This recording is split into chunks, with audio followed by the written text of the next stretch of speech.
तो आपको सीधे लेकर चलते हैं दिल्ली में बीजेपी मुख्यालय, जहां प्रधानमंत्री नरेंद्र मोदी पहुंचने वाले हैं अब से बस कुछ ही देर में। अब वहां पर गृहमंत्री अमित शाह पहुंचे हैं। आप देख रहे हैं तस्वीरों में गृहमंत्री अमित शाह वहां पहुंचे हैं। पार्टी के अध्यक्ष जेपी नड्डा थोड़ी देर पहले पहुंचे थे और गृहमंत्री अभी वहां पहुंचे हैं। मतलब प्रधानमंत्री बस थोड़ी देर में वहां पर आने वाले हैं। जैसा हमने आपको बताया, पार्टी मुख्यालय के सामने, ठीक सामने एक रेजिडेंशियल कॉम्प्लेक्स का उद्घाटन आज प्रधानमंत्री को करना है। इसके अलावा एक ऑडिटोरियम वहां पर बनाया है, उसका भी उद्घाटन होना है। और दिल्ली बीजेपी के कार्यालय का भूमि पूजन वो भी आज यहां पर होगा। लेकिन इस कार्यक्रम से बढ़कर जो प्रधानमंत्री का संबोधन आज वहां होने वाला है, वो क्या होता है, उसमें प्रधानमंत्री क्या कहते हैं, इसमें दिलचस्पी ज्यादा है। क्योंकि पिछले कुछ दिनों में बहुत बड़ी पॉलिटिकल डेवलपमेंट्स हुई हैं। राहुल गांधी को 2 साल की सजा मानहानि के मामले में सूरत की अदालत ने दी, जिसके बाद सीधे उनकी सदस्यता रद्द हुई लोकसभा की। उसको लेकर के देश में आप देख रहे हैं विपक्ष पूरी तरह एकजुट है, तमाम बातें कही जा रही हैं। हमारे पॉलिटिकल एडिटर देवेंद्र पराशर इस वक्त बीजेपी मुख्यालय पर ही मौजूद हैं। सीधा उनके पास चलते हैं। अमित शाह वहां पहुंचे हैं। देवेंद्र, हम देख रहे हैं तस्वीरों में।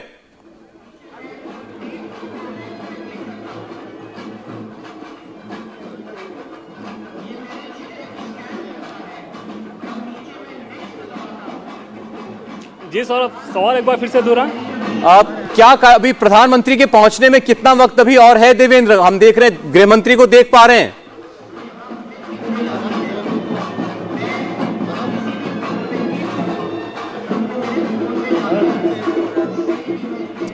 आवाज नहीं पहुंच पा रही, वहां शोर दरअसल बहुत है। आप बाहर सुन रहे थे, काफी ढोल नगाड़े बज रहे हैं। हेलो, बड़े बड़े कटआउट्स प्रधानमंत्री के वहां पर लगाए गए हैं। दीनदयाल उपाध्याय मार्ग पर प्रधानमंत्री, माफ कीजिएगा, बीजेपी का एक कार्यालय है, राष्ट्रीय कार्यालय, और यहां पर प्रधानमंत्री का अभी आगमन होना है। आमतौर पर प्रधानमंत्री कार्यालय में तब आपको दिखाई देते हैं जब अक्सर जब चुनाव में जीत के बाद वो अपने कार्यकर्ताओं को संबोधित करते हैं। तो आज का एक खास मौका है जब प्रधानमंत्री यहां पर आएंगे, अपने वर्कर्स को वो संबोधित करेंगे। भ्रष्टाचार को लेकर के विपक्ष सरकार के ऊपर एक तरफा कार्रवाई का आरोप लगाता रहता है। ये आरोप लगता है कि एजेंसियों का बेजा दुरुपयोग किया जा रहा है। ईडी हो, सीबीआई हो, इनकम टैक्स डिपार्टमेंट हो, आरोप लग रहा है कि सिर्फ विपक्ष के ऊपर, विपक्षी दलों के ऊपर, उनके नेताओं के ऊपर ही ये एजेंसियां जो हैं वो कार्य करती हैं, इनके ऊपर केसेस थोपती हैं। इसको लेकर के ये तमाम विपक्षी दल सुप्रीम कोर्ट तक का रुख कर चुके हैं। लेकिन सरकार इससे बिल्कुल भी इस बात से विचलित नहीं है, बल्कि सरकार ये कहती है कि और जोर शोर से कार्रवाई होगी। भ्रष्टाचार के ऊपर बिल्कुल नरमी नहीं दिखाई जाएगी। राहुल गांधी के विषय में सरकार बिल्कुल स्पष्ट ये कह चुकी है कि जो कुछ भी हुआ है वो अदालत की प्रक्रिया है। अदालत ने राहुल गांधी को सजा दी है और जो कानून कहता है उसके मुताबिक ही राहुल गांधी की संसद की सदस्यता गई है। इसमें सरकार का कहीं कोई दखल नहीं है। लेकिन फिर भी आपने देखा, कांग्रेस पार्टी हो या विपक्ष के और दल हो, उनका कहना है कि ये तानाशाही रवैया है, ये तानाशाही तरीके से चल रही सरकार है। नरेंद्र मोदी को सीधे तानाशाह कहा जा रहा है और ये कहा जा रहा है कि देश में अघोषित इमरजेंसी लागू हो चुकी है, अघोषित आपातकाल चल रहा है इस वक्त देश के अंदर, डिक्टेटरशिप देश के अंदर लागू हो चुकी है।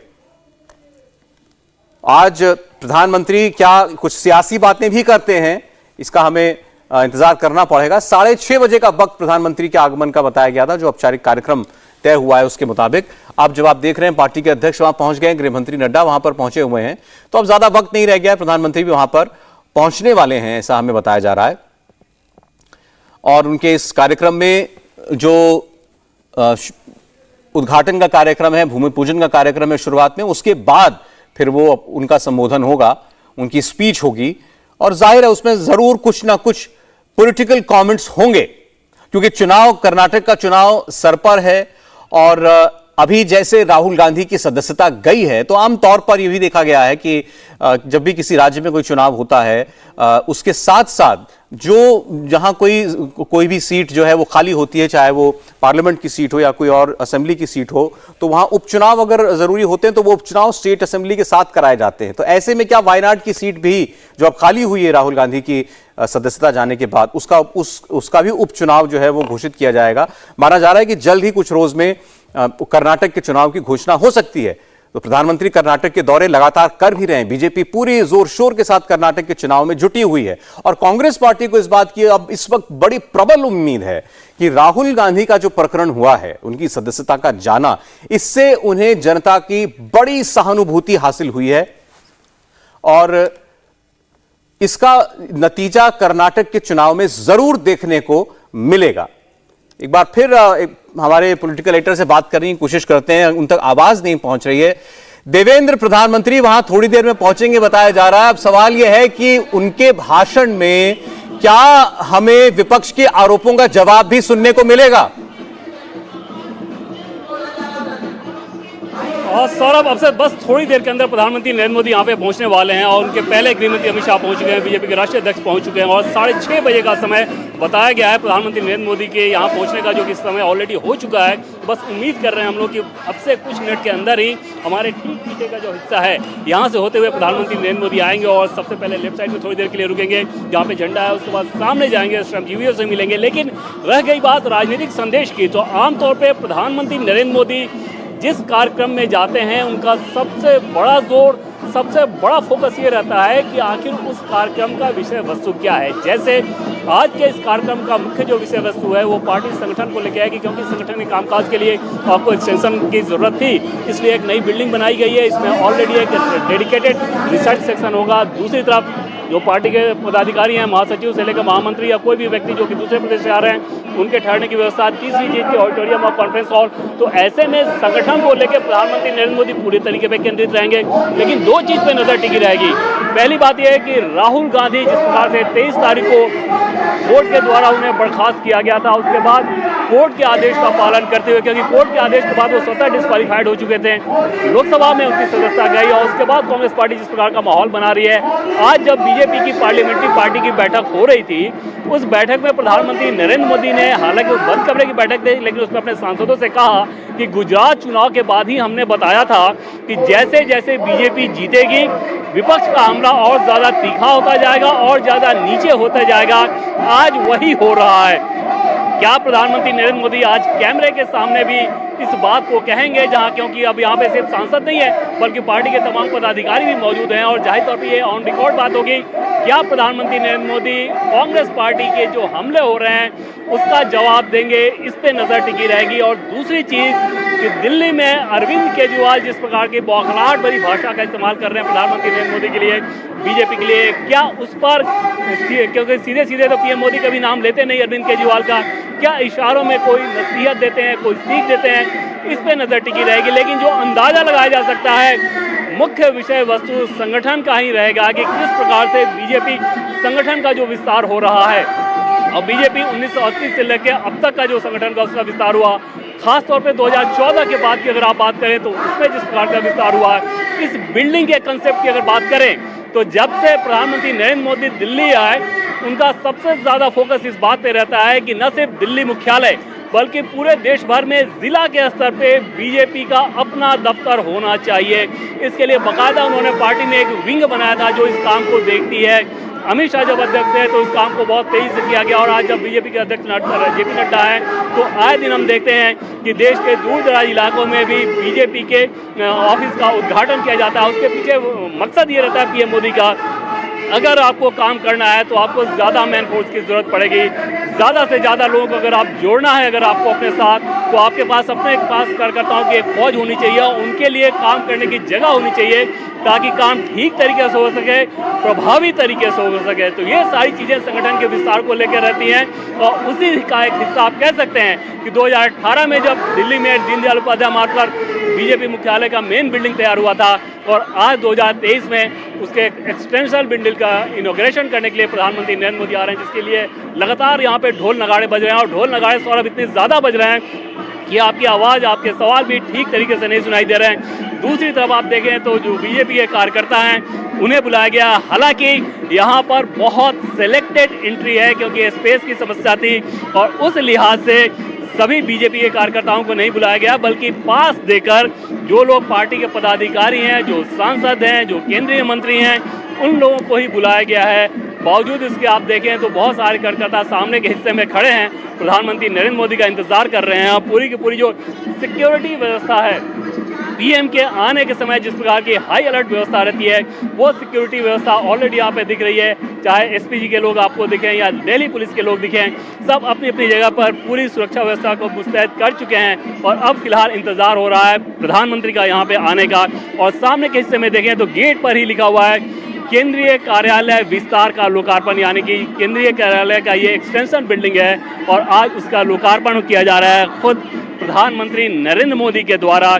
और जब यहाँ पे आएंगे तो निश्चित तौर पे पार्टी को एक संदेश देंगे कि आगे इस बिल्डिंग के पीछे मकसद क्या है। और यहाँ पे हम देखेंगे कि आगे आने वाले दिनों में जो भी बीजेपी की महत्वपूर्ण बैठक अगर दिल्ली में होनी है तो आमतौर पे वो बैठकें यही हुआ करेंगी। जैसे राष्ट्रीय कार्यकारिणी की भी अगर पार्टी की बैठक होनी है तो उस राष्ट्रीय कार्यकारिणी के लिए भी जो ऑडिटोरियम बनाया गया है वो बहुत बड़ा ऑडिटोरियम है। लेकिन सबसे बड़ा मतलब इस बात का है कि जो राजनीतिक संदेश प्रधानमंत्री नरेंद्र मोदी देंगे, आज वो राजनीतिक संदेश किस प्रकार का होगा।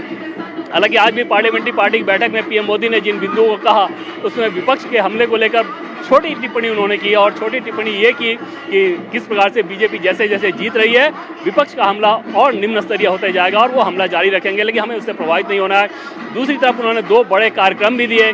एक तो 6 अप्रैल जो कि बीजेपी का फाउंडेशन डे है, वहाँ से लेकर 14 अप्रैल तक जो कि अंबेडकर जयंती है, सामाजिक न्याय सप्ताह मनाना है। उसके लिए प्रधानमंत्री नरेंद्र मोदी ने आज सुबह ही कहा सभी सांसदों को कि बढ़ चढ़कर हिस्सा लें इस कार्यक्रम में और अपने अपने क्षेत्र में जाएं उसमें और लगातार इस कार्यक्रमों को करें।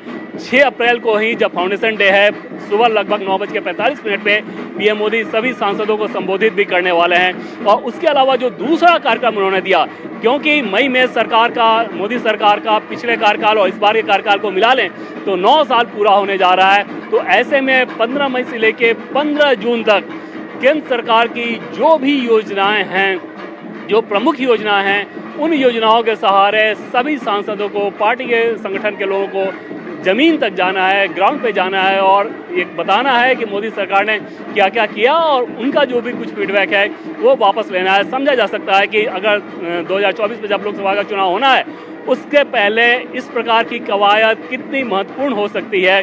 और एक तरह से आप कह सकते हैं कि पूरे 9 साल का जो लेखा जोखा है, उस 9 साल के लेखे जोखे के साथ बीजेपी के सांसद, बीजेपी के पार्टी के पदाधिकारी, बीजेपी संगठन का पूरा ढांचा जनता के बीच होगा, कार्यकर्ताओं के बीच होगा, लोगों के बीच होगा और उसके बाद उसके सहारे 2024 की जो जीत की नींव है उसे और ज़्यादा मजबूत करने की कोशिश की जाएगी। और ऐसे माहौल में जब विपक्ष की तरफ से एकजुटता दिखाने की कोशिश की जा रही है, ऐसे माहौल में जब कांग्रेस पार्टी की तरफ से प्रधानमंत्री नरेंद्र मोदी पर आरोप लगाने के लिए कोई कोर कसर नहीं छोड़ा जा रहा है और तीखे हमले किए जा रहे हैं, ऐसे समय में जब बंगाल से लेकर महाराष्ट्र और दिल्ली हर जगह जो अपोजिशन की आवाज़ है वो बहुत सारे आरोप लगा रही है कि एजेंसीज का दुरुपयोग किया जा रहा है, अडानी को लेके जो कि एक बिजनेस हाउस है उसको लेके हमले किए जा रहे हैं, महंगाई की बात कही जा रही है, बहुत सारे हमले किए जा रहे हैं। उन सारे हमलों के बीच केंद्र सरकार की चमकती तस्वीर कैसे दिखे, प्रधानमंत्री नरेंद्र मोदी इस बात को लेकर निश्चित तौर पे सजग रहेंगे अपने पार्टी के पदाधिकारी और कार्यकर्ताओं को संदेश देने के लिहाज से।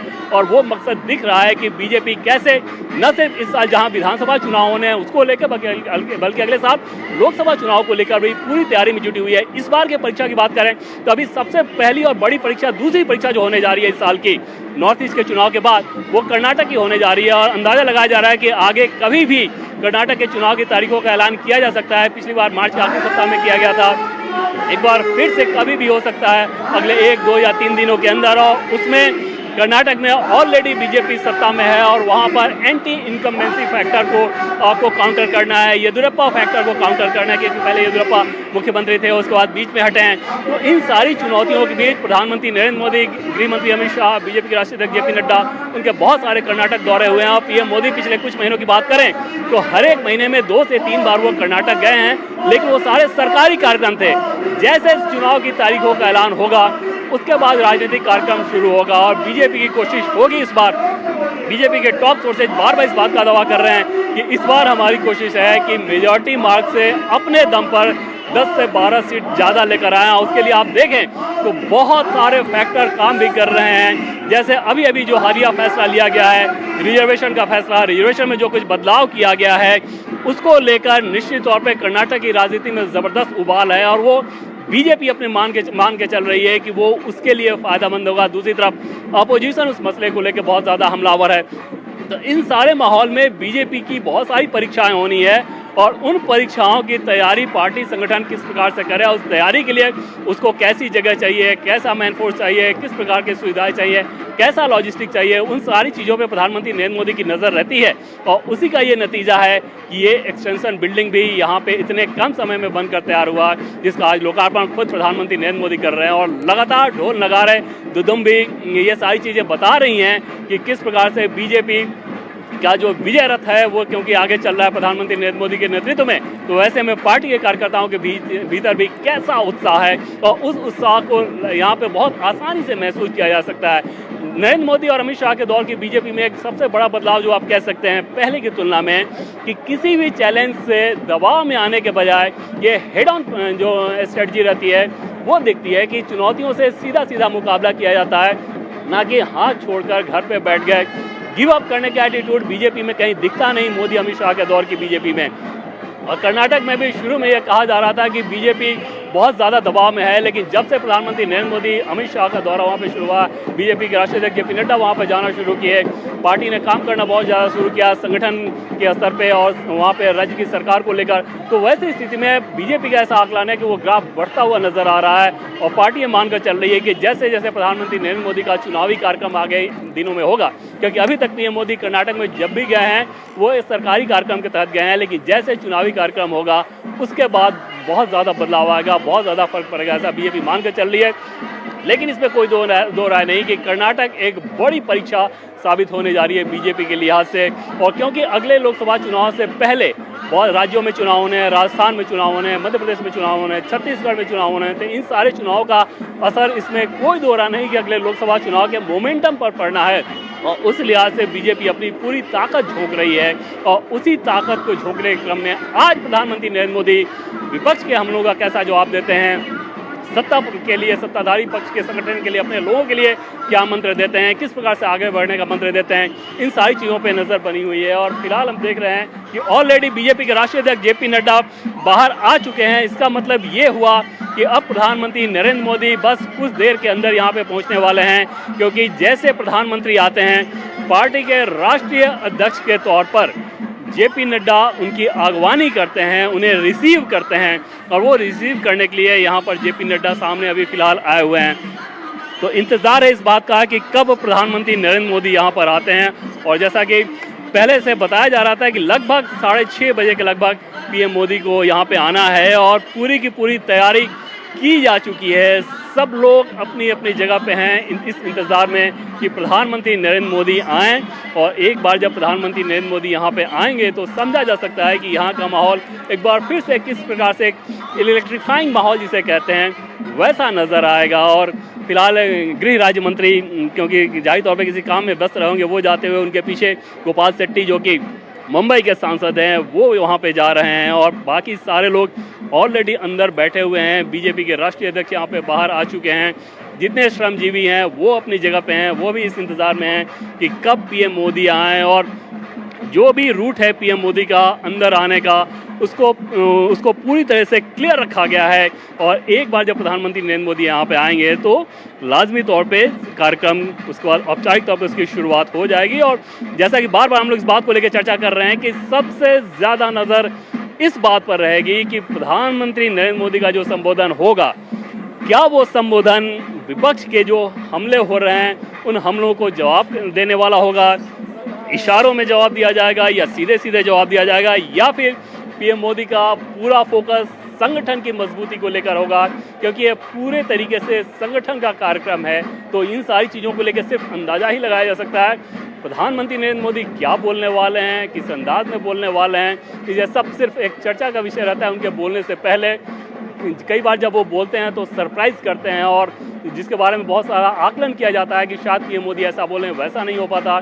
कई बार ऐसा होता है कि जिस बारे में अंदाज़ा लगाया जाता है वैसा ही नतीजा भी निकलता है, पीएम मोदी उस विषय को छूते भी हैं। तो आज के बारे में सिर्फ फिलहाल अंदाज़ा लगाया जा सकता है, लेकिन निश्चित तौर पे बीजेपी के जितने लोग हैं, जितने नेताओं से हमारी बातचीत हुई है आज यहाँ पे आने के बाद, वो सब इस बात को लेकर बहुत ज़्यादा उत्साहित है और समझा जा सकता है कि पार्टी क्योंकि एक परिवार की तरह होती है और उसमें अगर कोई भी कार्यक्रम हो, कोई नई चीज़ हो रही हो, कोई नई बिल्डिंग बन रही हो, कोई ऐसी चीज़ बन रही हो जिससे आपके लॉजिस्टिक को फ़ायदा हो रहा, आपके काम को फ़ायदा मिल रहा, लॉजिस्टिक का कोई ऐसा चीज़ अगर हो रहा, तो इन सब चीज़ों से पार्टी का उत्साह समझा जा सकता है। वो उत्साह आज भी पूरी तरह से महसूस हो रहा है यहाँ पर आने के बाद। और फिलहाल प्रधानमंत्री नरेंद्र मोदी का, जैसा कि बार बार मैं कह रहा हूँ, कि लगातार इंतज़ार किया जा रहा है कि कब वो यहाँ पर आ सकते हैं।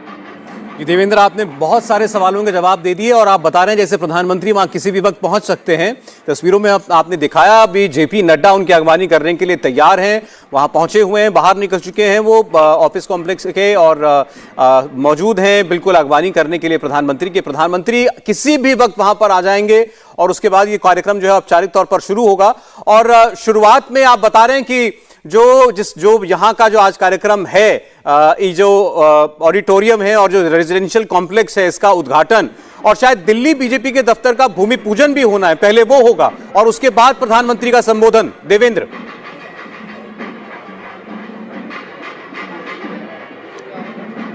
और सौरभ, यहाँ जब वो आएंगे तो यहाँ तो इस बिल्डिंग में सीधे उनका जो कार्यक्रम है वो यहाँ पर सीधे पहले आएंगे और सामने के हिस्से में जहाँ पे झंडा है वहाँ पर जाएंगे और उसके बाद दूसरी तरफ जो श्रमजीवी हैं वहाँ पे जाएंगे और उसके बाद सीधे उनको ऑडिटोरियम में ही जाना है। और क्योंकि जैसा कि मैं पहले कह रहा था सौरभ कि जो हमें समय बताया गया था पार्टी के द्वारा वो 6:30 का ही समय दिया गया था और उसमें थोड़ा विलम्ब निश्चित तौर पर हो रहा है, क्योंकि आमतौर पर प्रधानमंत्री नरेंद्र मोदी की जो टाइमिंग होती है वो टाइमिंग एकदम सटीक रहती है। संभव है कि पार्टी ने कुछ बिफोर टाइम हमें बता दिया हो, उस लिहाज से थोड़ा सा अभी विलम्ब हो रहा है। लेकिन यहाँ जो तैयारियां हैं वो भी एकदम से हाई टाइम वाली जो तैयारी होती है कि ऑलरेडी सबको ये मानकर चल रहा है कि किसी भी समय प्रधानमंत्री आ सकते हैं। पूरी की पूरी सिक्योरिटी व्यवस्था को अगर आप देखें तो सीधे समझ में आ जाएगा कि पीएम जब भी किसी कार्यक्रम में जाते हैं तो वहाँ पर जिस व्यक्ति के लिए जो निर्धारित जगह होती है वो व्यक्ति वहीं रहता है और किसी को इस बात की इजाज़त नहीं दी जाती है कि आप कहीं भी फ्री रोमिंग कर सकें, क्योंकि सिक्योरिटी की व्यवस्था बहुत ज़्यादा मुस्तैद और एकदम टाइट सिक्योरिटी व्यवस्था रहती है। तो उस लिहाज से बहुत सख्ती से पालन किया जाता है और समझा भी जा सकता है कि अगर देश के प्रधानमंत्री का प्रोग्राम है तो प्रधानमंत्री को आना है तो किस प्रकार के सिक्योरिटी के अरेंजमेंट की ज़रूरत पड़ती है और वो सिक्योरिटी यहाँ पर भी दिख रही है। लेकिन सामने अब हमें बताया जा रहा है कि दीनदयाल उपाध्याय मार्ग पे ऑलरेडी आ चुके हैं। मतलब ये है कि अब से बस कुछ मिनट के अंदर प्रधानमंत्री नरेंद्र मोदी सामने भी आ जाएंगे और उनका अभिनंदन करने के लिए, उनका स्वागत करने के लिए लोगों का, कार्यकर्ताओं का जो हुजूम, ये सारे वो लोग हैं जिन्हें पास दिया गया है, वो सारे यहाँ पे आ चुके हैं। और बीजेपी का जो नारा रहता है कि भारत माता की जय, वो नारे लगातार लगाए जा रहे हैं और ढोल नगाड़े की धुन जो है पिछले लगभग 45 मिनट से 1 घंटा के बीच वो लगातार यहाँ पे बज रहा है। और एक तरह से जो विजय दुदुम्भी कहते हैं वो विजय दुदुम्भी यहाँ पे बजाया जा रहा है। और वो विजय, क्योंकि इस बार विधानसभा के जितने चुनाव अभी बाकी हैं, 6 राज्यों में विधानसभा चुनाव होने हैं, अगले साल लोकसभा के चुनाव होने हैं और इन विधानसभा चुनाव को बार बार इस बात को कहा जा रहा है कि ये सेमीफाइनल होगा।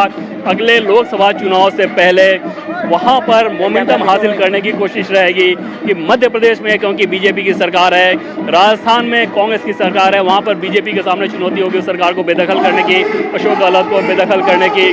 कर्नाटक में बीजेपी की सरकार है, उसे रिटेन करना होगा। मोदी के नारे के साथ आप सामने देख सकते हैं कि प्रधानमंत्री नरेंद्र मोदी का काफिला बीजेपी के सेंट्रल बिल्डिंग के ठीक सामने अब आ चुका है और वहां पे जो आगे के सिक्योरिटी वाले लोग होते हैं वो अंदर जा चुके हैं और अब प्रधानमंत्री नरेंद्र मोदी की जो गाड़ियां हैं वो कैंपस में अंदर आ गई और इसी के साथ जो इंतजार था प्रधानमंत्री नरेंद्र मोदी के आने का वो खत्म हो गया। और यहाँ पर आगे की जो सिक्योरिटी गाड़ियां हैं वो सब आप देख रहे हैं जिसमें एसपी जी के लोग बैठते हैं और पीछे जो गाड़ी आप देख रही है ठीक स्क्रीन पे अभी जो गाड़ी आ रही है इसमें प्रधानमंत्री नरेंद्र मोदी बैठे हुए हैं। सामने तिरंगा एक लगा रहता है प्रधानमंत्री की गाड़ी में और प्रधानमंत्री नरेंद्र मोदी हाथ जोड़े लोगों का अभिवादन करते हुए यहाँ पर आ रहे हैं। और बेहद एक दिलचस्प तस्वीर, जब भी पीएम मोदी बीजेपी के किसी कार्यक्रम में आते हैं तो कार्यकर्ताओं का उत्साह देखते ही बनता है और यहाँ पर वही तस्वीर, वही नज़ारा देखने को हमें मिल रहा है जब प्रधानमंत्री नरेंद्र मोदी यहाँ पर पहुँचे और यहाँ पर आने के बाद बीजेपी के राष्ट्रीय अध्यक्ष जेपी नड्डा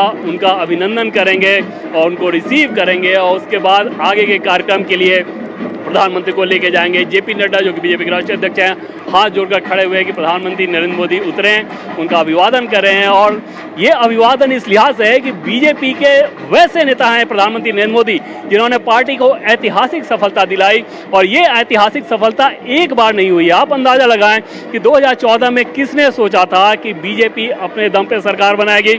उसके बाद 2017 के यूपी विधानसभा चुनाव में किसी ने सोचा था कि बीजेपी को अपने दम पे उस प्रकार का विशालकाय बहुमत आएगा जैसा कि 300 से ज़्यादा सीटें आए।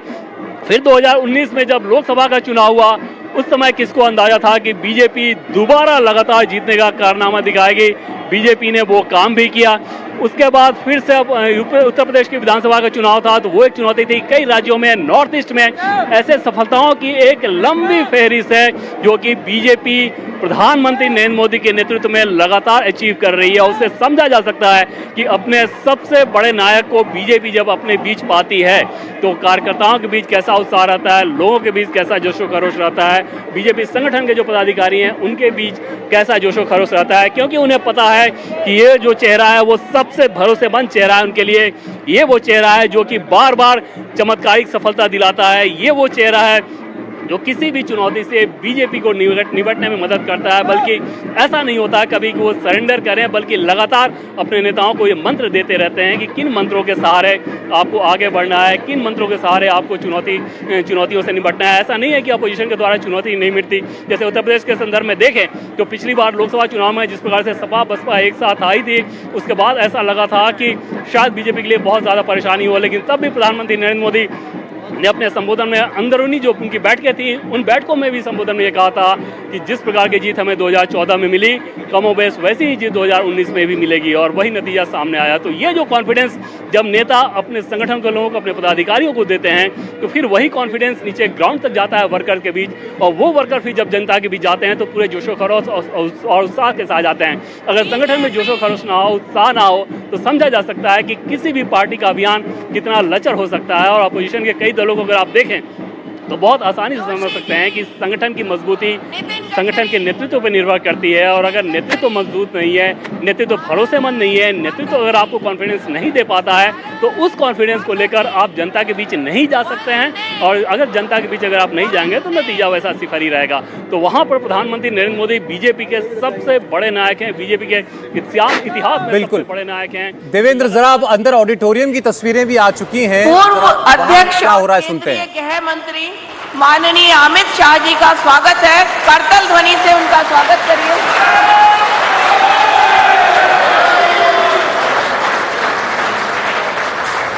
अमित शाह जिंदाबाद, अमित शाह जिंदाबाद, बीजेपी जिंदाबाद, बीजेपी जिंदाबाद, भारत माता की, भारत माता की, वंदे वंदे। माननीय प्रधानमंत्री जी का परिसर में आगमन हो चुका है। राष्ट्रीय कार्यालय के एक्सटेंशन के लोकार्पण समारोह के हम सब साक्षी बन रहे हैं। ये हमारे लिए गौरव का क्षण है। इस परिसर में इस बिल्डिंग भवन में 3 परिसर हैं। एक ये परिसर है जहां आप सब विराजमान हैं। 2 कॉन्फ्रेंस हॉल इस परिसर में है। इसके आगे एक आवासीय परिसर है और एक परिसर में रिसर्च विंग है, नीति शोध परिसर है वो। तो ये हमारी कार्यकर्ता आधारित पार्टी, संगठन आधारित पार्टी का केंद्रीय कार्यालय के विस्तार का लोकार्पण कार्यक्रम है। और हम केवल एक राजनीतिक दल ही नहीं है, हम सामाजिक सरोकारों को साथ लेकर चलने वाले लोग हैं। गरीब कल्याण और समृद्ध समावेशी भारत के निर्माण के लिए संकल्पित माननीय प्रधानमंत्री जी कुछ ही समय में हमारे बीच में आने वाले हैं। यहाँ उपस्थित हमारे वरिष्ठगण स्टेज पर विराजमान हैं, उन सब का मैं हार्दिक अभिनंदन करती हूँ। इस परिसर के पूजन के लिए, क्योंकि हम सनातन संस्कृति को मानने वाले लोग हैं, कल शाम को 6:30 बजे से आज 1 बजे तक विभिन्न हवन और पूजन के कार्यक्रम रखे गए। सबसे पहले गणपति हवन हुआ, उसके पश्चात वास्तु का हवन हुआ। नवग्रह हवन किया गया, इंद्र विजयी हवन का हवन किया गया, चंद्रिका हवन हुआ और श्री सत्यनारायण पूजन, कथा पूजन और हवन का काम यहाँ हुआ है। और उसके पश्चात आज ये लोकार्पण का कार्यक्रम, केंद्रीय कार्यालय विस्तार के लोकार्पण का कार्यक्रम यहाँ रखा है। पूजन के पश्चात भोजन प्रसाद हो जाता है। तो आप सभी से आग्रह है कि कार्यक्रम के पश्चात भोजन प्राप्त करके अवश्य यहाँ से जाएं, क्योंकि वो प्रसाद है। हमारे राजस्थान में प्रसादी कहते हैं कि अगर आप इस तरह के किसी कार्यक्रम के साक्षी हुए हैं, प्रसादी ग्रहण नहीं की तो कार्यक्रम में आना आपका नहीं माना जाता है। तो आप सभी से आग्रह है कि भोजन प्राप्त करके अवश्य यहाँ से पधारें।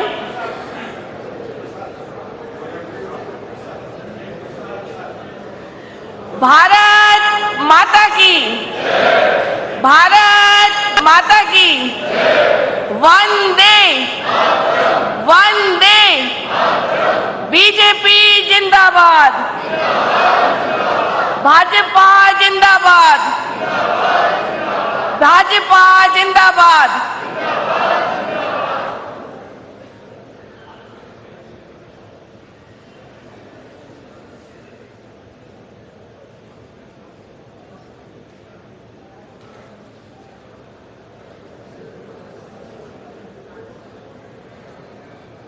यहाँ उपस्थित सभी कार्यकर्ता बंधुओं का हार्दिक तो ये आप देख रहे हैं बीजेपी मुख्यालय की एक्सटेंशन एक विंग है, उसकी तस्वीर जहां जिसका उद्घाटन प्रधानमंत्री करने के लिए पहुंचे हैं। ये वो ऑडिटोरियम है जहां मंच पर इस वक्त मौजूद हैं गृह मंत्री अमित शाह, डॉक्टर मुरली मनोहर जोशी वहां मौजूद हैं, नितिन गडकरी मंच पर बैठे हुए हैं और प्रधानमंत्री की अगवानी पार्टी अध्यक्ष जेपी नड्डा ने की और इस वक्त वो उनको ये परिसर दिखा रहे हैं और इसी मंच पर प्रधानमंत्री को पहुंचना है।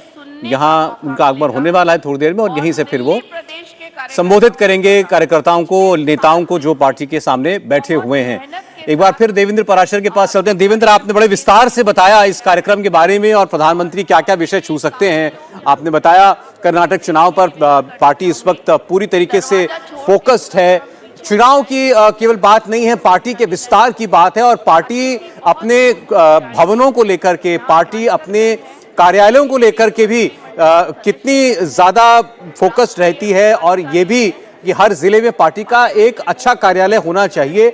जब से 2014 में बीजेपी की सरकार बनी, इसको लेकर के भी बड़े जोर शोर से बीजेपी ने काम किया और उसके पीछे भी एक दूर की सोच है कि इससे लोग पार्टी के साथ आसानी से जुड़ पाएंगे। और ये एक एक्सटेंशन आज एक कार्यक्रम हो रहा है। यूं तो एक पार्टी के लिए एक सामान्य घटना होती है, लेकिन प्रधानमंत्री खुद इस विंग का उद्घाटन करने के लिए पहुंच रहे हैं।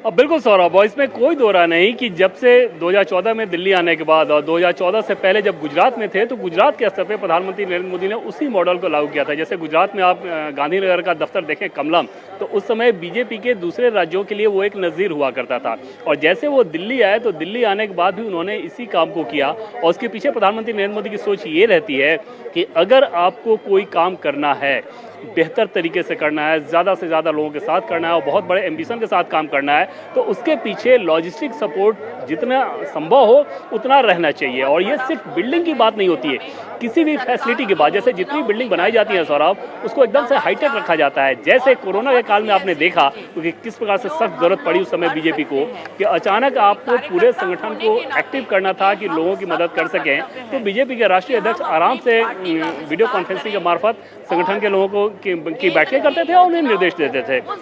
दूसरी चीज़ की रिसर्च आपका किस प्रकार का होना चाहिए, आगे की रणनीति बनाने के लिए, इन सारी चीज़ों पे आप देखें तो एक लॉजिस्टिक सपोर्ट ओवरऑल जो किसी भी पार्टी को आगे बढ़ाने के लिए होना चाहिए। और खासतौर पर तब जब आप ये बताते हैं कि आप दुनिया की सबसे बड़ी पार्टी हैं और इतना बड़ा आपका कार्यकर्ताओं का बेस है, तो वैसी स्थिति में इसकी महत्ता और ज़्यादा बढ़ जाती है। और प्रधानमंत्री नरेंद्र मोदी ने उसी लिहाज से एक बाकायदा बीजेपी में भवन निर्माण समिति है जो इन सारे कामों को देख रही होती है। तो वैसे में समझा जा सकता है कि बीजेपी का फोकस कितना ज़्यादा है, क्योंकि ज़्यादा बेहतर लॉजिस्टिक अगर आपके पास रहेगा तो ज़्यादा लोग अच्छे तरीके से काम कर पाएंगे और फिर उस प्रकार से रिजल्ट सामने आ पाएगा। और प्रधानमंत्री नरेंद्र मोदी फिलहाल यहाँ से निकलकर अब मेन बिल्डिंग की तरफ जाने वाले हैं और जैसे उनके जाने की बात हो रही है, शोर लगातार शुरू हो गया है। उससे समझा जा सकता है कि प्रधानमंत्री नरेंद्र मोदी जब जब बीजेपी के कार्यक्रम में भी आते हैं तो बीजेपी के कार्यकर्ता भी किस प्रकार का जोश दिखाते हैं। फिलहाल श्रमजीवियों के बीच जा रहे हैं प्रधानमंत्री नरेंद्र मोदी।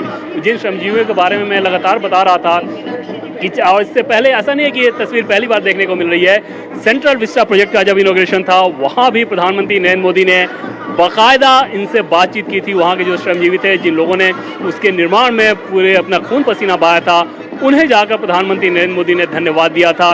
इसके अलावा पार्लियामेंट निर्माण कार्य चल रहा है, पार्लियामेंट बिल्डिंग का निर्माण कार्य जो चल रहा है, वहाँ पर कोरोना काल में भी जिस प्रकार से वो लोग काम कर रहे थे, उन्हें जाकर प्रधानमंत्री नरेंद्र मोदी ने उनका हौसला अफजाई किया था। और न सिर्फ एक टोकनिज्म के लिए जाते हैं बल्कि वहाँ जाने के बाद बाकायदा बातचीत करते हैं और उन्हें ये संदेश देते हैं कि आपका काम बहुत महत्वपूर्ण है। इस बात के लिए एक तरह से वो धन्यवाद देते हैं, उनके बारे में कुछ पूछते हैं।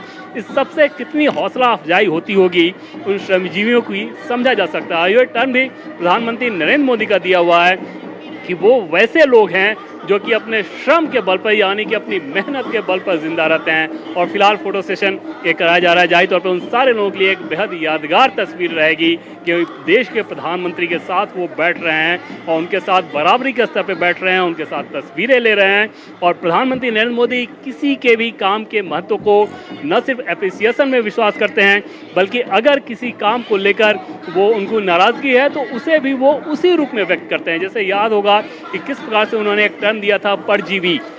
तो एक तरफ अगर उन्होंने टर्म कुछ लोगों के लिए परजीवी दिया था तो दूसरी तरफ जो लोग मेहनत कश लोग हैं, जो कि ईमानदार लोग हैं, जो कि मेहनत करते हैं, देश के विकास में योगदान देते हैं, उनके लिए टर्म दिया श्रमजीवी। और इससे समझा जा सकता है कि किसी भी चीज़ पर प्रधानमंत्री नरेंद्र मोदी की कैसी पैनी नज़र रहती है। और इसका एक बड़ा राजनीतिक मतलब इस लिहाज से रहता है कि वैसे लोगों तक आप ज़्यादा एक्सेप्टेबल, ज़्यादा स्वीकार्य, ज़्यादा दिलचस्प बनते हैं जिनके बारे में आमतौर पे जिनकी लोग परवाह नहीं करते हैं। आमतौर पे जो व्यवस्थाएं होती हैं, जो सिस्टम होता है, वो हाशिए पे पड़े लोगों की बहुत ज़्यादा परवाह नहीं करता। प्रधानमंत्री नरेंद्र मोदी का फोकस वैसे लोगों पे बहुत ज़्यादा रहता है। और स्वच्छता कर्मी, जो सफाई कर्मी हैं, उनको किस प्रकार से महत्व दिया जाना चाहिए, ये हमने देखा है। कई बार ऐसी तस्वीरें हमने देखी हैं कि किस प्रकार से उस वर्ग के लोगों का भी उन्होंने अभिवादन किया। बनारस में हमने तस्वीरें देखी कि कैसे पाँव भी पका था। इलाहाबाद में ऐसी तस्वीरें देखने को मिली। तो ये सारी चीज़ें प्रधानमंत्री नरेंद्र मोदी सिर्फ टोकनिज्म के लिए नहीं करते बल्कि ये सारी चीज़ें प्रधानमंत्री नरेंद्र मोदी के सोच का हिस्सा रहती हैं। उनकी ये एक प्रशासनिक और राजनीतिक कार्यशैली का हिस्सा ही है कि वो ऐसी सारी चीज़ों पर नज़र रखते हैं और वहाँ से उसका राजनीतिक अर्थ बहुत ज़्यादा निकलता है। और ऑटोमेटिकली अगर आप एडमिनिस्ट्रेटिव और प्रशासनिक स्तर पर या फिर पॉलिटिकल स्तर पर यानी कि राजनीतिक स्तर पर कोई भी काम करें तो उसका राजनीतिक फायदा मिलता ही मिलता है। उस वर्ग में आपने देखा होगा कि किस प्रकार से हर एक चुनाव में कहा जाता है कि हाशिए के जो लोग हैं वो प्रधानमंत्री नरेंद्र मोदी के मुरीद हैं, महिलाएं जो हैं वो प्रधानमंत्री नरेंद्र मोदी के मुरीद हैं। सवाल ये होता है कि वो मुरीद क्यों हैं? वो मुरीद ऐसी वजहों से ही हैं जहाँ पे ये दिखता है उन्हें कि देश का इतना ताकतवर और मजबूत प्रधानमंत्री जिसकी पूरी दुनिया में डंका बजती है, वो उनके बीच जब होता है तो किस प्रकार से उनके काम को उसी रूप में महत्व देता है, उन्हीं रूप में स्वीकारता है, उन्हें उतना ही महत्व देता है जितना किसी दूसरे लोगों को देता हो। तो इन सारी चीज़ों से निश्चित तौर पर राजनीतिक जो कद है वो बहुत ज़्यादा बढ़ जाता है प्रधानमंत्री नरेंद्र मोदी का। उसका किसी भी चुनाव में फ़ायदा मिलना बहुत लाजमी सी बात हो जाती है, एक नैसर्गिक सी बात हो जाती है। आज भी आप देखें तो जिन श्रमजीवियों ने जो तस्वीर ली है प्रधानमंत्री नरेंद्र मोदी के साथ, वो श्रमजीवी टीवी पे या किसी अखबार में या किसी मैगजीन में जब देखते होंगे कि ये व्यक्ति बाइडेन के साथ तस्वीर लेता है, ये व्यक्ति दुनिया के दूसरे सबसे बड़े शक्तिशाली लोगों के साथ तस्वीरें लेता है और वही व्यक्ति उनके बीच उसी प्रकार से मौजूद है, उनकी तस्वीर उस व्यक्ति के साथ हो रही है, तो समझिए कि किस प्रकार का एक कनेक्ट फील होता होगा। ये समझ उन्हें आता होगा कि ये हमारा अपना है और इस भाव से राजनीतिक फ़ायदा निश्चित तौर पे बहुत ज़्यादा मिलता है। और याद है मुझे कि 2014 में एक बार जब बात हो रही थी बीजेपी के एक बड़े नेता से, तो उनका ये कहना था कि प्रधानमंत्री नरेंद्र मोदी इस बात की परवाह नहीं करते कि कोई खास वोट बैंक कैसा है, उनका है या नहीं है, वो इस बात की परवाह करते हैं कि लोगों को कैसे ज़्यादा से ज़्यादा जोड़ा जा सकता है। और अभी हमने देखा देवेंद्र पंडित दीनदयाल उपाध्याय जी की एक विशाल प्रतिमा थी, उस वहां पर जाकर उन्होंने पुष्पांजलि अर्पित की है और ये इस नए परिसर का ही हिस्सा है जहां पर पंडित दीनदयाल उपाध्याय की प्रतिमा थी। जेपी नड्डा उनको पूरे इस परिसर का भ्रमण करवा रहे हैं और अब शायद यहां से फिर वो उस ऑडिटोरियम की ओर ही जाएंगे जहां पर सभी नेतागण मौजूद हैं और वहां हम देख पाएंगे प्रधानमंत्री का संबोधन। तो ये तस्वीर आप देख रहे हैं जहां पहले श्रमजीवियों से मिले प्रधानमंत्री, उनके साथ तस्वीर खिंचवाई बैठ करके, और उसके बाद पंडित दीनदयाल उपाध्याय की इस प्रतिमा पर उन्होंने पुष्प अर्पित किए। उनके साथ साथ पार्टी अध्यक्ष जेपी नड्डा वो भी मौजूद रहे। और दूसरी तस्वीर आपके सामने उस ऑडिटोरियम की है जहां पर पार्टी के बाकी सभी नेता मौजूद हैं, और ये उस भूमि पूजन की तस्वीर भी देखिए अब आपके सामने है। पूजन किया जा रहा है नीचे, क्योंकि किसी भी शुभ काम के शुरुआत से पहले पूजन हमारी संस्कृति का एक हिस्सा है। वैदिक मंत्रोच्चार के साथ पूजन का आयोजन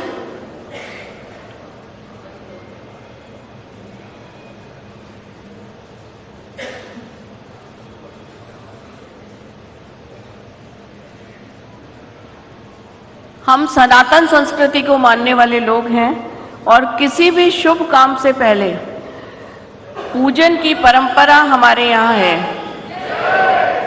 भारत माता की, भारत माता की, वंदे वंदे।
माननीय प्रधानमंत्री जी के द्वारा आरती और पूजन किया गया है।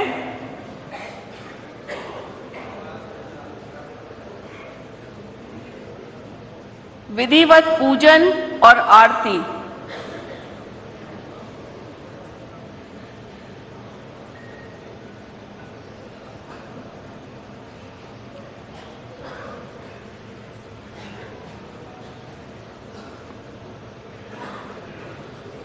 अंगवस्त्र के द्वारा माननीय प्रधानमंत्री जी का स्वागत और पंडित जी के द्वारा हमारी संस्कृति के अनुरूप उन्हें भेंट दी गई है। जो भी किसी भी शुभ काम से पहले हम सब जानते हैं कि इस तरह का आयोजन हम करते हैं। नरेंद्र मोदी जिंदाबाद, नरेंद्र मोदी जिंदाबाद।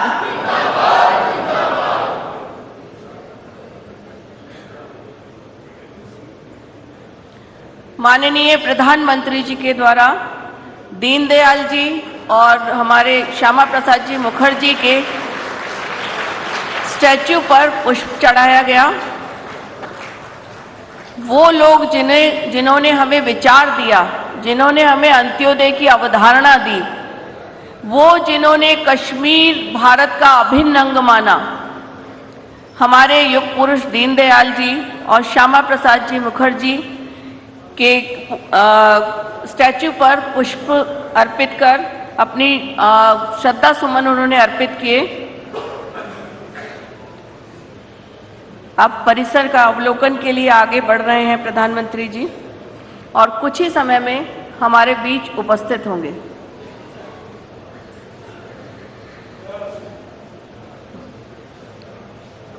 भारत माता की, भारत माता की, वंदे वंदे। बीजेपी जिंदाबाद, बीजेपी जिंदाबाद।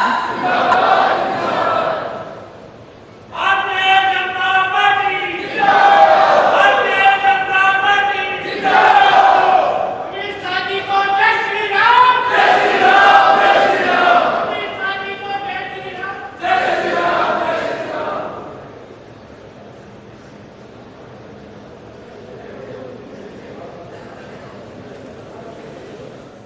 तो प्रधानमंत्री इस बीजेपी मुख्यालय की जो ये नई विंग है, फिलहाल इस परिसर को पूरा देख रहे हैं और इसके बाद उन्हें इस ऑडिटोरियम के अंदर आना है। उनके साथ जेपी नड्डा मौजूद हैं। आपने देखा इस नई विंग का जब उद्घाटन उन्होंने किया तो विधिवत पूजा की यहाँ पर। करतल ध्वनि से उनका स्वागत करें।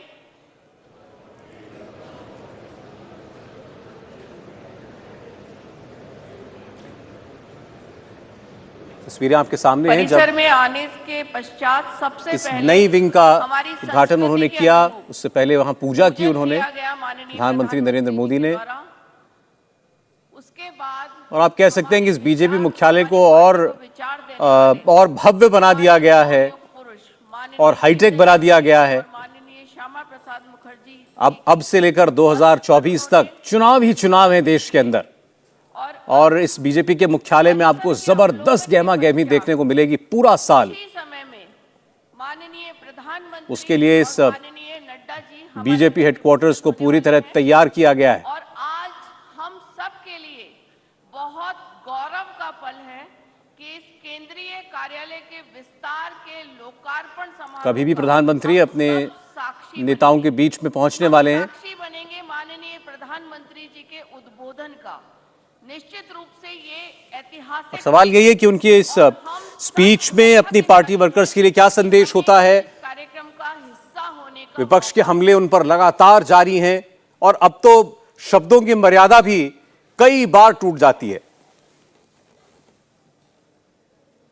चाहे अरविंद केजरीवाल हों, राहुल गांधी के मुद्दे पर कांग्रेस पार्टी के तमाम नेता हों, ममता बनर्जी हों, कई और दल, कई और नेता। माता की, भारत माता की, वंदे वंदे, बीजेपी बीजेपी।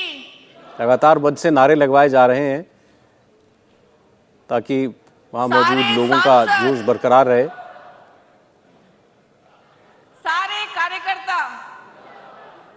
कार्यकर्ता भारतीय जनता पार्टी बीजेपी जिंदाबाद, बीजेपी जिंदाबाद, नरेंद्र मोदी जिंदाबाद। और प्रधानमंत्री किसी भी लम्हा वहां पहुंचेंगे और उम्मीद की जा रही है उनके आज के इस भाषण में अमित शाह जिंदाबाद, अपने वर्कर्स के संदेश के साथ साथ देश की राजनीति पर भी मुरली मनोहर कुछ संदेश जोशी जरूर होंगे। जिंदाबाद।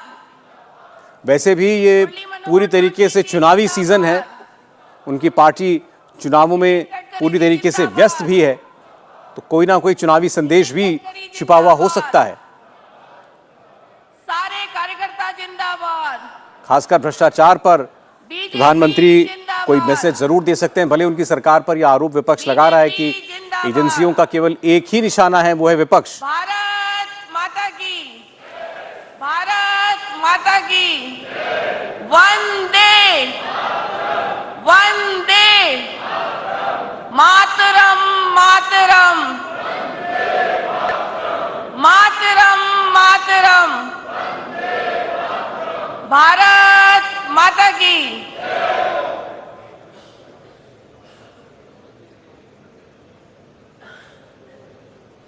परिसर के अवलोकन के पश्चात कुछ ही समय में माननीय प्रधानमंत्री जी का आगमन होगा।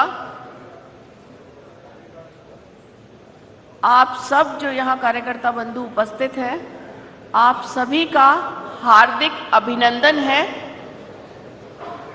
माननीय प्रधानमंत्री जी के आगमन पर खड़े होकर करतल ध्वनि से उस युग पुरुष का जो देश को आगे ले जाने के लिए कृतकृत संकल्प है और जो विश्व में भारत का परचम लहरा रहा है। आज भारत क्या कहता है ये बहुत ध्यान से सुना जाता है।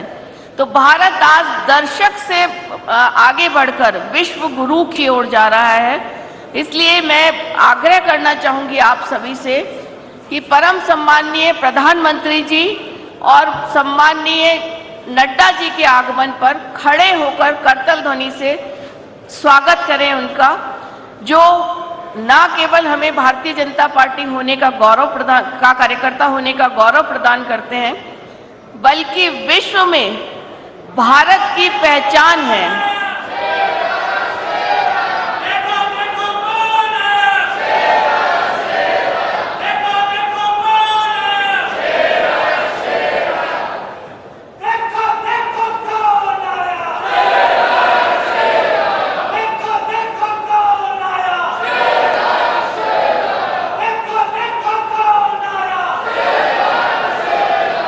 माननीय प्रधानमंत्री जी कुछ ही पलों में हमारे बीच उपस्थित होने वाले हैं।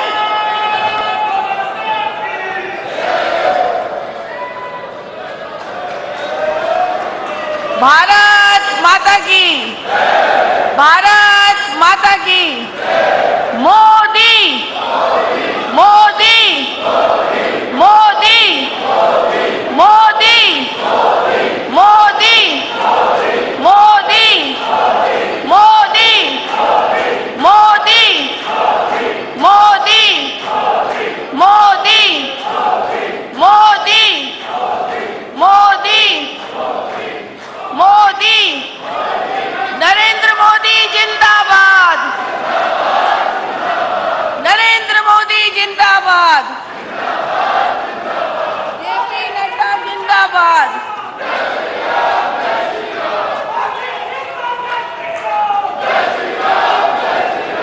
भारत माता की।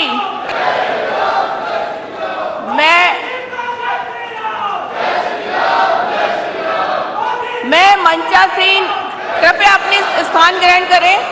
मैं मंचासीन सभी वरिष्ठ गणों से माननीय प्रधानमंत्री जी से आग्रह करूंगी, दीप प्रज्वलन कर कार्यक्रम की विधिवत शुरुआत करें।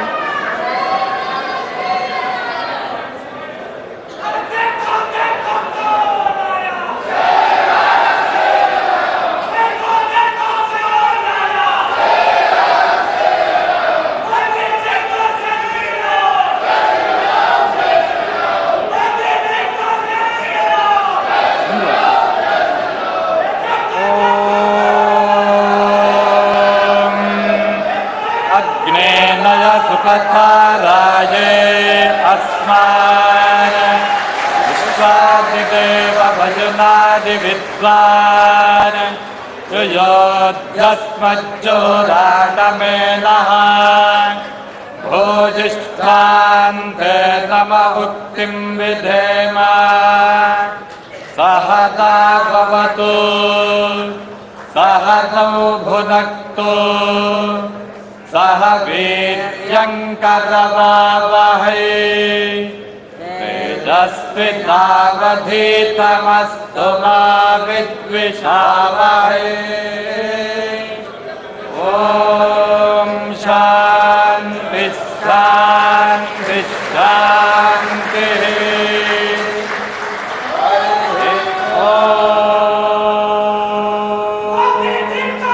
धन्यवाद।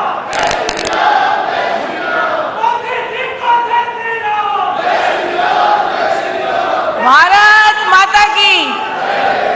अब वंदे मातरम का गायन होगा। श्रीमती शबाना रहमान गायन करेंगी। आप सभी से आग्रह है खड़े होकर वंदे मातरम का गायन करें।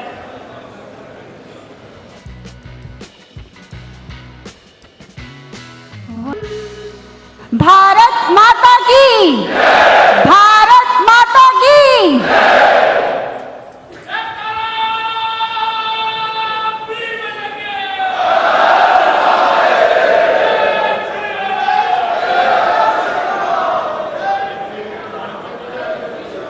भारत माता की। जैसा कि हमारी संस्कृति में है, हम वरिष्ठ जनों का सम्मान करते हैं किसी भी शुभ कार्यक्रम में। माननीय प्रधानमंत्री जी के, युग पुरुष प्रधानमंत्री जी के सम्मान के लिए विश्व की सबसे बड़ी पार्टी के राष्ट्रीय अध्यक्ष माननीय नड्डा जी से आग्रह करूंगी कि वो अंग वस्त्र और पुष्प गुच्छ देकर माननीय प्रधानमंत्री जी का सम्मान करें।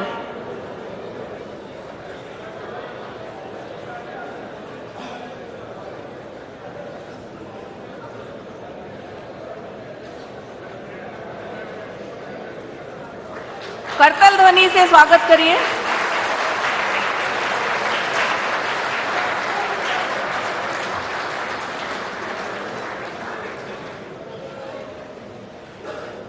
दिल्ली प्रदेश के अध्यक्ष वीरेंद्र सचदेवा जी से आग्रह है कि हमारी पार्टी के राष्ट्रीय अध्यक्ष माननीय नड्डा जी का स्वागत करें अंग वस्त्र और पुष्प गुच्छ देकर।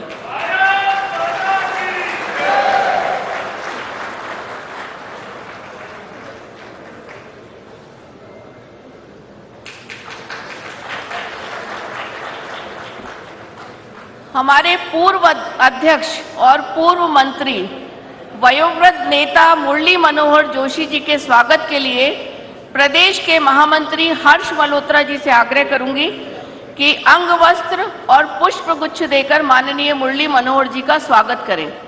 करतल ध्वनि से स्वागत करिए हमारे वरिष्ठ गणों का।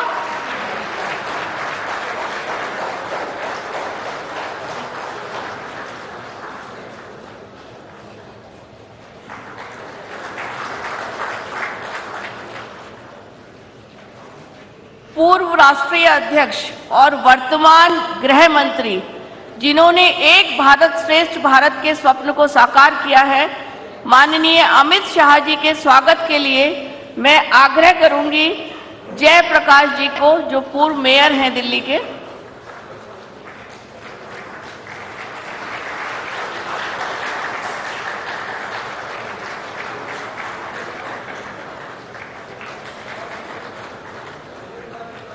पूर्व राष्ट्रीय अध्यक्ष और वर्तमान परिवहन मंत्री जिन्होंने इंफ्रास्ट्रक्चर का जाल पूरे देश में बिछा दिया है, माननीय नितिन गडकरी जी के स्वागत के लिए मैं आग्रह करूंगी प्रदेश के उपाध्यक्ष राजीव बब्बर जी से।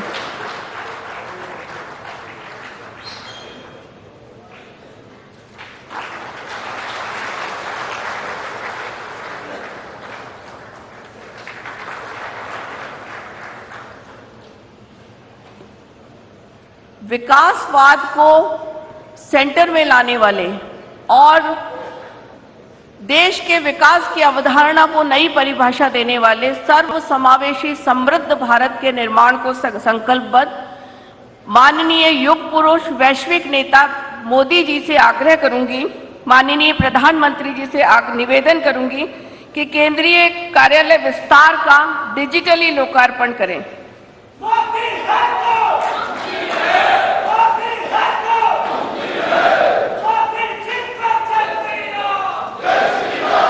करतल ध्वनि तालियां बजाकर स्वागत करिए इस ऐतिहासिक पल का।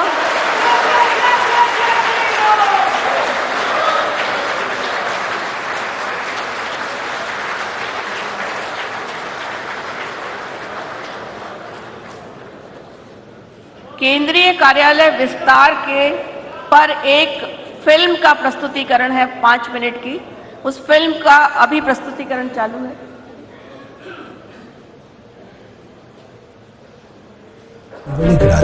आज हम सब सहभागी हैं उस ऐतिहासिक पल के। एक छोटी फिल्म है इस और विचारों का विस्तार का। पार्टी की यात्रा में कितने ही कठिन पड़ाव आए, संघर्ष का दौर चला, किंतु पार्टी से जुड़े हर व्यक्ति ने, हर कार्यकर्ता ने चुनौती को अवसर मानकर कार्य किया और जनता का विश्वास हासिल किया है। आज भाजपा विश्व की सबसे बड़ी पार्टी। इंडिया टीवी हर वक्त हर जगह डाउनलोड करने के लिए सर्च करें India TV news Google play store या ऐप स्टोर पर।